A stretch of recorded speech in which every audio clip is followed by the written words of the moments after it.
दर शनिवार रविवारी पोहे उपीट हे खाऊन खाऊन कंटाळा आला होता. तर म्हटलं आज काय बनवावं, तर म्हटलं चहासोबत मस्त चपातीच बनवूया.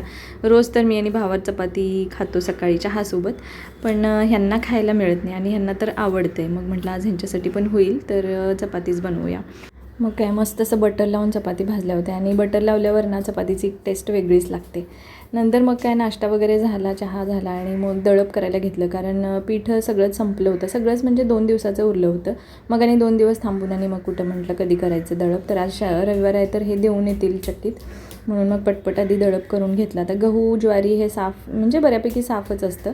मग काय तांदूळ तेवढं रेशनचे होते म्हणून मग मी ते पहिलं साफ करून घेतले आणि उरलेली जी पिठं होती थोडी थोडी ती सगळी दुसऱ्या डब्यात काढून घेतली आणि हे डबे सगळे आधी घासून घेतले, कारण परत मग ते घासता येत नाही परत त्याच्यात पीठ ओतून ठेवलं की, म्हणून मग म्हटलं आधी ते घासून घेऊया.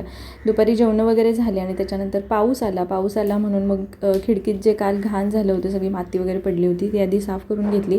म्हणजे खाली जरी पाणी पडलं तरी काय मग इश्यू नसतो, खाली बऱ्यापैकी कोण नसतं. संध्याकाळी चहा घेऊन मग भाजी आणायला गेलो होतो. पाऊस थांबलाच होता तर म्हटलं तसंच पटकन जाऊन येऊया.